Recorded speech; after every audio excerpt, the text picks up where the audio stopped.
तो दादा वो इतनी बार यूके आए और आपने बोला 18 टाइम्स आए, पहली बार आए 1950s में, and throughout his life he was keep coming and there was definitely a lot of liking for him. तो अभी अगर हम लोग को बोलना है कि हाँ सत्यजीत यहाँ पर आए या वहां आए, यहाँ रहे वहां रहे, ऐसा कुछ है क्या अपने पास कि वो कहाँ गए, कहाँ रहते? हाँ, आधी हम लोग ये तो ट्रेस कर ही सकते हैं जो उन 1950 में जो घर में वो रहे थे। बेसिकली उनके दोस्त नॉर्मन क्लेयर के मम्मी का घर, मिसेस क्लेयर के घर हैम्पस्टेड में।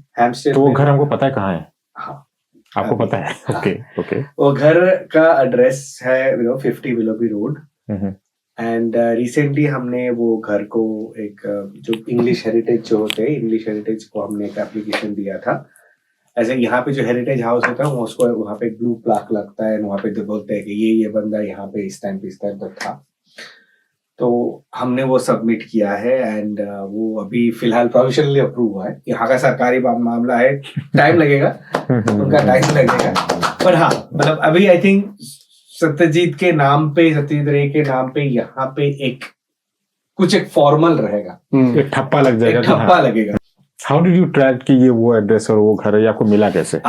ये तो बहुत अच्छा क्वेश्चन है। तो बेसिकली उनके बहुत सारे राइटिंग में हैम्पस्टेड में एक घर के बारे में बात करते हैं। तो हैम्पस्टेड तो ठीक है। तो हैम्पस्टेड में फिर मैं जब हम लोग हम लोग एक जो डॉक्यूमेंट्री कर रहे थे उस टाइम पे हम लोग ढूंढते देखे कि हैम्पस्टेड में है। तो हैम्पस्टेड में फिर इधर उधर घूम के पता चला विलोबी रोड बोल के, हैम्पस्टेड में विलोबी रोड। तो विलोबी रोड भी तो पता चला, पर वो घर कौन सा है और मोस्ट इम्पोर्टेंटली वो घर अभी भी है क्या? 1950 का घर है। बहुत लंबा रोड है, कितना मतलब तो उतना भी बड़ा नहीं है, पर ठीक है। तो पर वो घर है क्या? अभी 1950 की बात कर रहे हैं। मैं काउंसिल को, कैमडेन काउंसिल को ईमेल भी किया। सरकारी जगह है, कोई रिप्लाई नहीं महाराज लोग। तो अभी और क्या करें? तो मैं ऐसे ही मतलब फिर एक कोलकाता के एक सत्यजीत, एक रिसर्चर एक थे सर्वजीत मित्रा बोल के, वो मेरे को उससे ऐसे ही बात करते करते वो बोला अरे यार वो घर है। मैं कौन सा घर है? बोलते यही तो वो कोना वाला घर है, ये एक फोटो भेजा। मैं बोला इसका एड्रेस कौन सा है? बोलते यार वो तो देखा नहीं मैंने, ये घर का फोटो ले लिया। तो फिर हमने संदीप राय जो सत्यजीत राय के बेटे हैं उनके पास गए।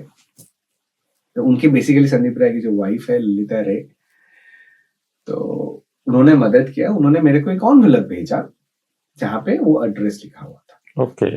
तो वो 50 विलोबी रोड, हैम्पस्टेड में 50 विलोबी रोड। वो मैं बोला उसके दोस्त नॉर्मन क्लेयर थे, नॉर्मन क्लेयर के माँ के घर था। तो सेकंड फ्लोर में I manage to actually go to that house also. Naturally house is changed. 1950 का घर अभी 2024 को ऐसे थोड़ी रहेगा। बट हाँ, घर तोड़ा नहीं गया है। इंग्लैंड बोल के ये संभव है, इंडिया में होता तो कब खत्म हो जाता।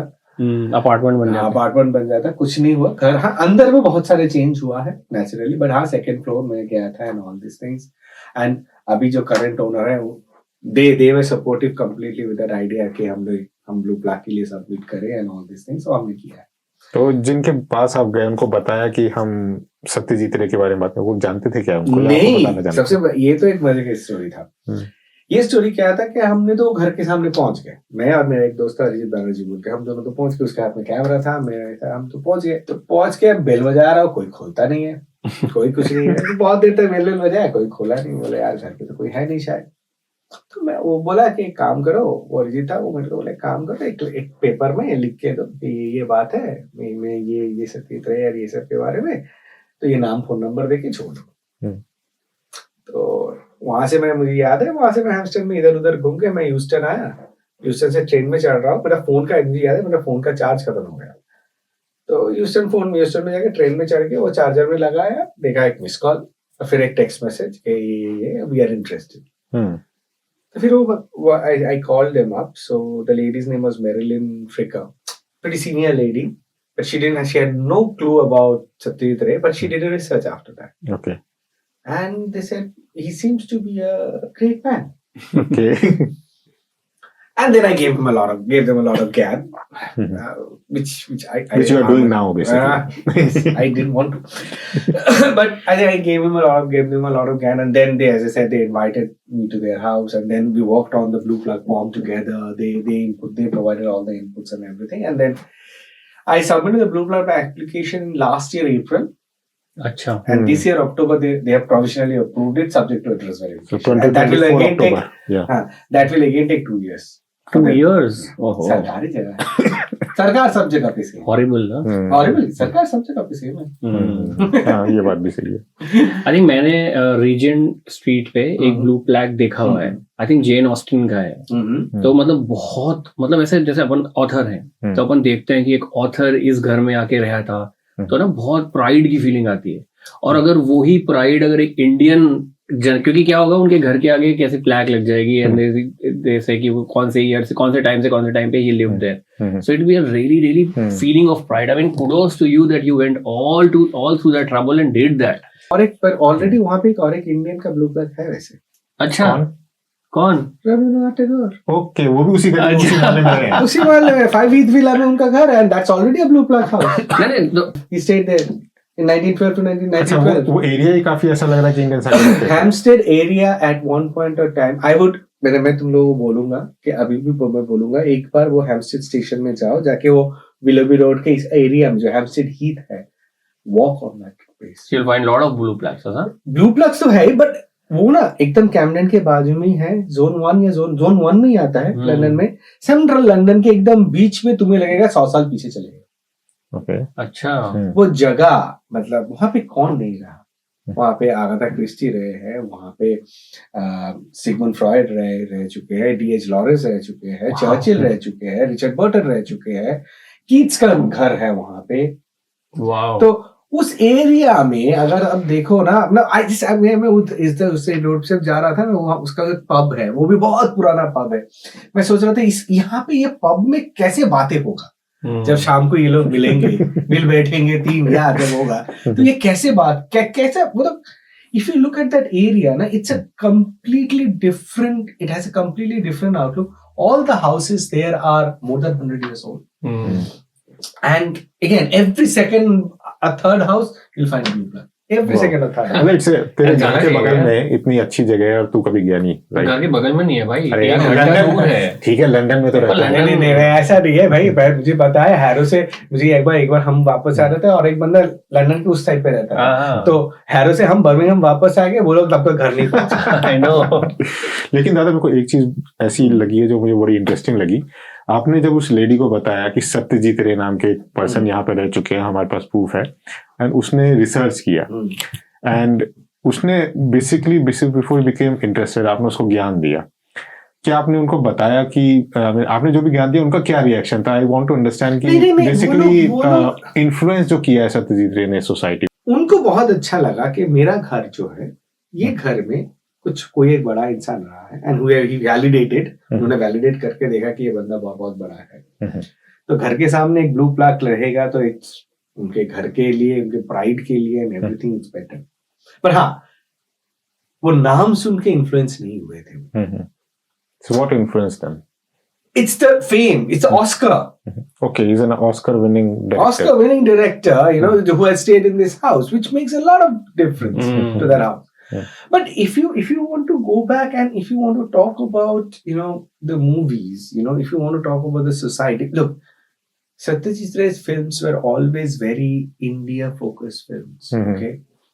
So culturally, British society में इसका कोई जो impact होगा, which is very unlikely because उनका movie का topic subjects were so Indian. And was it in many rural? cases very Bengal.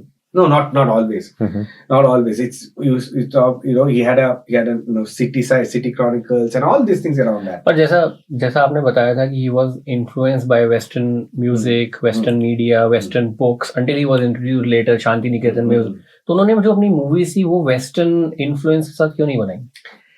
Very good question. बहुत अच्छा क्वेश्चन है. तो देखो, यही जो चेंजेस आ रहे हैं, राइट, जो सत्यजीत एक चीज समझ रहा है इस टाइम पे, जब वो इंडियन आर्ट के ऊपर जब एक्सपोज हो रहा है, इंडियन बुक्स पढ़ रहे हैं, अपने जो कवर बनाते हुए बुक्स पढ़ रहे हैं, ऑल दिस थिंग्स. देखो, वो जो डीसी का के जो मूवी जो देखे थे, वो डीसी का movie is a very realistic movie, right. It's a very realistic. It doesn't have those heroes, those star cast and everything. If you want to put that in an Indian context, in a Bengali context, it becomes a very normal mass movie. even you won't call it a mass. It's like मतलब normal लोग normal लोग, एक हाँ. Normal लोग हमारे मेरे तुम्हारे घर के बाजू में जो बंदा रहता है वो आके एक मूवी में काम कर रहा है. That itself was a different treatment for people. You know, जहाँ पे लोग देख रहे हैं. I think वो मूवी बोलो ना. I think that also was a very good movie. Not in that genre, but Balraj Sahni का एक मूवी बोलो, बहुत अच्छा मूवी था. 2 बीघा जमीन. 2 बीघा जमीन. I think that kind of movie, which is very realistic, which is very realistic and raw and ground zero पे बनी हुई है जो रियल लोगों को दिखा रही है. ये भी एक तुम्हें समझना है कि इंडिया का जो नक्शा है, इंडिपेंडेंट हुआ है, स्टिल स्ट्रगलिंग, अभी भी बहुत सारे problems they are still facing. वो romanticism of independence is gone. You know, in mid 50s, and socialist अभी भी आया नहीं है पूरी, but बात चल रहा है, and all these things, you know, gradually other parties are gradually coming up. लोग रोटी कपड़ा मकान के बारे में बात करना शुरू कर रहे हैं, and all this is society is gradually changing, right? इससे पहले लोग खाली आजादी करके बहुत किए, अब तो आजादी मिल गई, अब तो क्या करें? मतलब I think by this time he was more attuned to situations at ground. rather than romanticizing the life. नहीं, जैसे तुमने एक सवाल पूछा था ना इसने कि भाई उनका इंडियन इंडिपेंडेंस में कोई कोलैबोरेशन था क्या. बट देखो जब उन्होंने एक्चुअली में अपना सारा सब कुछ सीखने के बाद जब अपना आर्ट यूज किया, it was very Indianised. It was foreign and he was showing the real India, I believe. But again, as I said, you know, उनके जो I think influence के बाद जब कर रहे हैं, I think coming back to your original question, what you said about the British film industry and all these things, हाँ मतलब उनका डायरेक्टली तो इन्फ्लुएंस था नहीं, बिकॉज इनके मूवीज सब्जेक्ट एकदम अलग है, बहुत इंडियनाइज सब्जेक्ट है. बट उनके जो treatments and everything whatever was there, you know, people, the British press, they loved every film of his. You know, I think there has been a lot of people, you know, if you talk about BFI में, British Film Institute, BFI South Bank में एक के बाद एक interview हुआ है, all the things. जब I think तुम जो बात कर रहे थे शतरंज के खिलाड़ी, right? तो शतरंज के खिलाड़ी में General Outram's character was played by a very well-known British actor called Sir Richard Attenborough. Sir Richard Attenborough, okay. Satyajit had to come and talk to him and say, this is what it is all about. And he was like, fine. And you can imagine, he went to Kolkata in this heat and he shot. It's a big star like him. तुझे पता That is what was. खर्चे में कोई कमी नहीं छोड़ी. Jurassic park उसमें एक बूढ़ा होता है, he is Dr. Richard Attenborough.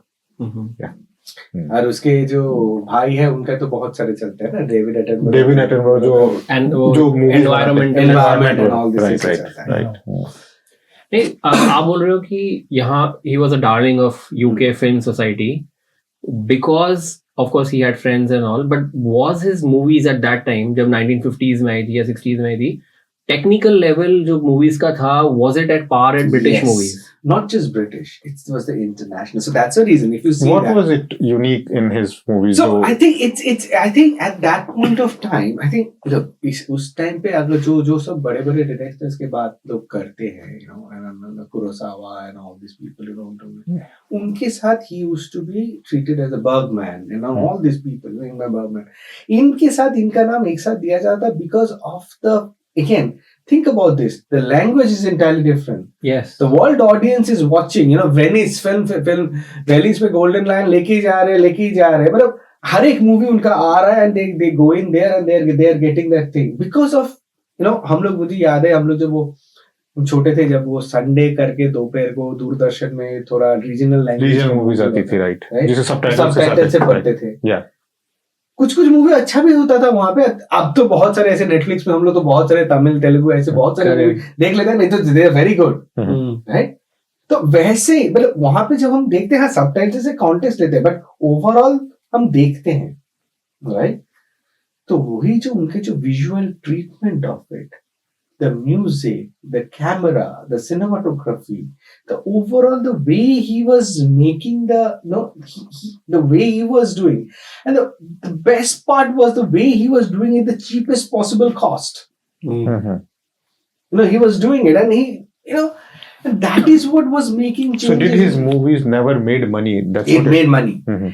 It made money. वो PW वाले तो अभी भी कमा रहे हैं. It made money. It definitely made a lot of money. But हाँ, you cannot call it a Blockbusters and वो 100 DDLJ crore. जैसा I have a DDLJ question. जैसा हुआ ऐसा हुआ वैसा नहीं. I have a question. जैसे अपन देखते हैं कि करण जौहर एक टाइप की मूवी बनाता है या राम गोपाल वर्मा एक टाइप की मूवी बनाता है, तो क्या सत्यजीत रे को भी एक टाइप की मूवी के बकेट में डाल सकते हैं?